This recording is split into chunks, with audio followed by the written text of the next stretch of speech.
2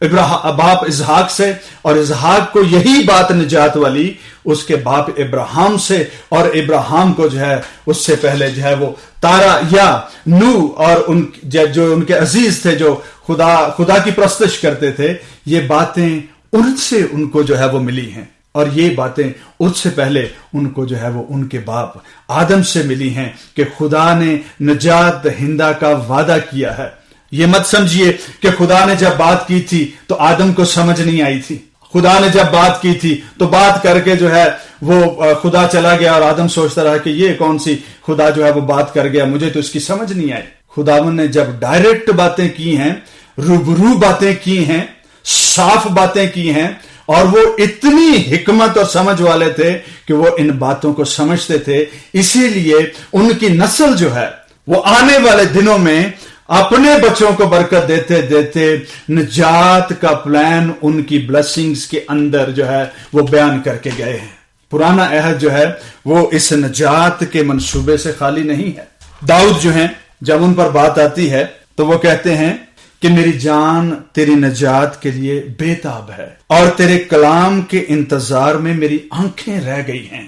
دو باتیں، تیری نجات کے انتظار میں میری جان بے تاب ہے، اور تیرے کلام کے انتظار میں میری آنکھیں رہ گئی ہیں۔ میں ڈیسپریٹ ہوں، اس قدر جو ہے وہ منتظر ہوں اس نجات کا کہ میری جان میرے اندر گزداز ہو چلی ہے، بے تاب ہے، اور میری آنکھیں تیرے کلام کے انتظار میں جو ہے وہ رہ گئی ہیں، دھندلانے لگی ہیں۔ میں بوڑھا ہو گیا ہوں، تیری نجات کب دیکھنے کو ملے گی؟ اس قسم کی باتیں جو ہیں پرانے عہد نامے میں ہمارے باوجداد نے کی ہیں۔ نجات جو ہے وہ کتنی ہی قسم کی ہے۔ جب ہم چرچ میں جب شروع کیا تھا لانگ ٹائم اگو، ڈیکیڈز اگو، تو ہمیں نجات بات سے ایک ہی سمجھ آتی تھی، گناہوں سے نجات۔ نجات جو ہے صرف گناہوں سے نجات نہیں ہوتی، برے لوگوں سے بھی نجات پانا ہی نجات ہی ہوتی ہے، بری عادتوں سے نجات پانا بھی نجات ہی ہوتی ہے، نشہ بازی سے اور کسی بھی ایسی عادت سے، ایسی ایڈکشن سے جو ہے وہ چھٹکارا پا جانا بھی مخلصی اور نجات ہی ہوتی ہے۔ لیکن یہ آپ کے جو ہے وہ ابدی زندگی پانے والی نجات کا سبسٹیٹیوٹ نہیں ہو سکتی۔ کسی بیماری سے نجات پانا بھی نجات ہی ہوتی ہے، تکلیفوں سے، بیماریوں سے نجات پا کر خدا سے ملاقات کر لینا، یہ بھی تو نجات ہی ہوتی ہے کہ بیماری سے چھوٹ جانا، بستر مرگ سے چھوٹ جانا۔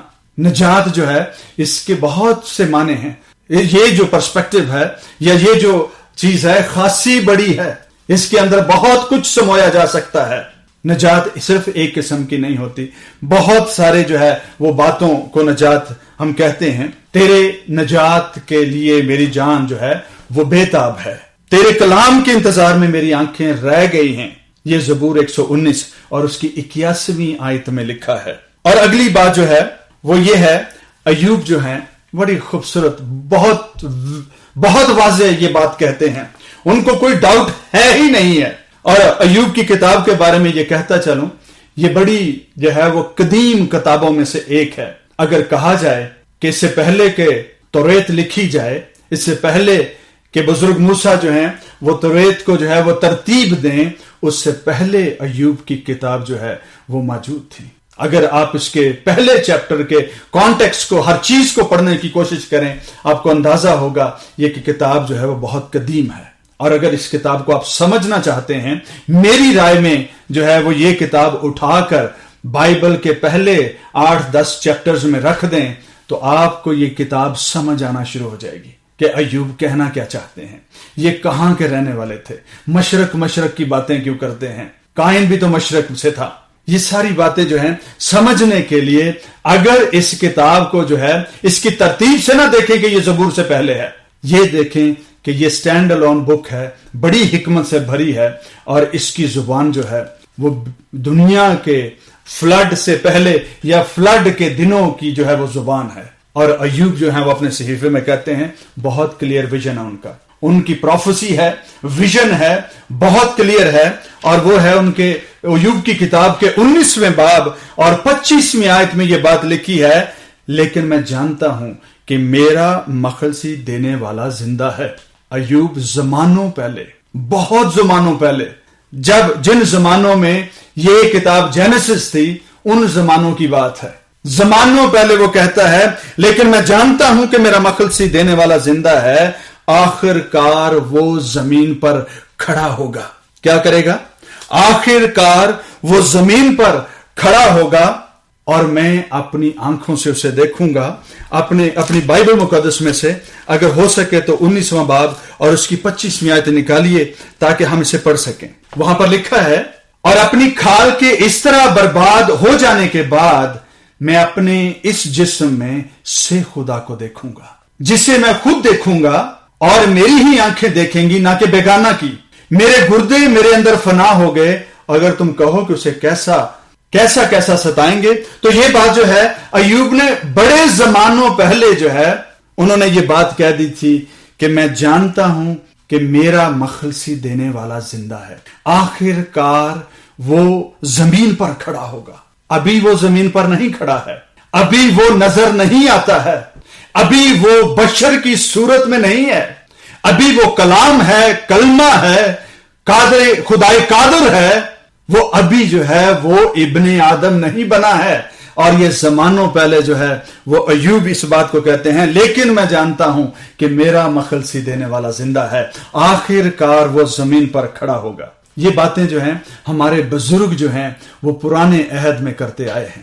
انہوں نے نجات کی راہ، نجات کے لیے بیتابی جو ہے وہ ظاہر کی ہے۔ بڑے انبیاء جو ہیں، انبیاء اصغر جو ہیں، انہوں نے پروفیسیز کی ہیں اور کلیئرٹی کے ساتھ اس کے کاموں کے بارے میں، اس کی قدرت کے بارے میں بیان کیا ہے کہ وہ کیسا جو ہے وہ مہان ہوگا۔ آگے چل کر جب ہم نئے عہد نامے میں داخل ہوتے ہیں تو وہاں پر لکھا ہے، یوحنا رسول وہاں پر لکھا ہے، بلکہ یسایہ نبی کی کتاب کے 40ویں باب اور اس کی 3 آیت اور لوکا 3 باب اور اس کی 4 آیت دونوں ایک ہی حوالے کو بیان کرتی ہیں، اور وہاں پر لکھا ہے بیابان میں پکارنے والے کی آواز آتی ہے۔ ہم اکثر جب پڑھتے ہیں روانگی میں تو ہم ایک جو ہے وہ کئی دفعہ غلطی کر جاتے ہیں سمجھنے میں کہ بیابان میں پکارنے والے کی آواز آتی ہے۔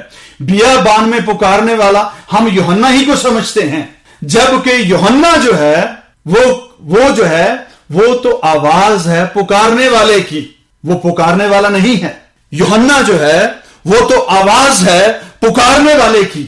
یوحنا بذات خود پکارنے والا نہیں ہے، بلکہ بیابان میں پکارنے والے کی آواز آتی ہے کہ خداوند کے لیے راہ تیار کرو، اس کے راستے سیدھے بناؤ، ہر ایک گھاٹی بھر دی جائے گی، ہر ایک پہاڑ اور ٹیلا نیچے جو گہرا ہے اس کو جو ہے وہ اس کا لیول اپ کیا جائے گا، اور جو اونچا ہے اس کو دبایا جائے گا، تاکہ جو ہے وہ خداوند کے لیے شاہراہ بیابان میں تیار ہو جائے۔ اور بیابان کون ہے؟ بیابان جو ہے وہ بنی اسرائیل ہیں، جن کی روحانی حالت جو ہے وہ کسی ولڈرنس سے کم نہیں ہے، کسی بیابان کسی حالت سے کم نہیں ہے۔ بیابان میں پکارنے والے کی آواز آتی ہے، پکارنے والا خداوند یسوع مسیح ناصری ہے، آواز جو ہے وہ یوحنا بپتسمہ دینے والا ہے، اور بیابان جو ہے وہ بنی اسرائیل ہیں، ہم لوگ ہیں، قومیں ہیں جنہوں نے خدا کا کلام سنا۔ بیابان میں پکارنے والے کی آواز آتی ہے، خداوند کے لیے راہ تیار کرو۔ ہر ایک پہاڑ اور ٹیلا جو ہے وہ نیچا کیا جائے گا، جو اونچا ہے نیچا، اور ہر چیز جو اونچا ہے نیچا اور جو پست ہے اونچا کیا جائے گا۔ اور ہر بشر لکھا ہے کہ آخری آیت میں، اس کے آخر میں لکھا ہے کہ ہر بشر خدا کی نجات دیکھے گا۔ پہلے ہمارے آباء و اجداد جو ہیں وہ یہ باتیں کرتے آئے ہیں کہ خداوند میں بےتاب ہوں، میں تیری نجات کی راہ دیکھتا آیا ہوں۔ ایوب کہتے ہیں کہ وہ زندہ ہے، وہ پھر آخر ایک روز کھڑا ہوگا، اور یہاں پر لکھا ہے کہ ہر بشر خدا کی نجات دیکھے گا۔ جب ہم تھوڑا سا آگے بڑھتے ہیں، یوحنا ہی کے پاس جو ہے وہ کچھ لوگ آئے بپتسمہ لینے کے لیے، اور یوحنا جو ہیں ان کو دیکھتے ہی جو ہے ان کو مخاطب کر کے کہتے ہیں، اے سانپ کے بچوں، تمہیں کس نے بتا دیا کہ آنے والے غضب سے بھاگو۔ ہم جب یہ حوالہ پڑھتے ہیں ہمیں لگتا ہے پادری صاحب تو آج بڑے ناشائستہ ہو گئے ہیں، ایسی جو ہے وہ بڑی سخت زبان استعمال کر رہے ہیں۔ یہ بات جو ہے اس وقت کے لوگ اس بات کو، اس زبان کو سمجھتے تھے کہ اے سانپ کے بچوں، تمہیں کس نے جتا دیا کہ آنے والے غضب سے بھاگو۔ اتنے ہوشیار ہو، اتنے شاطر ہو کہ آنے والے غضب سے بچنے کے لیے بپتسمہ لے رہے ہو، خدا کی راست بازی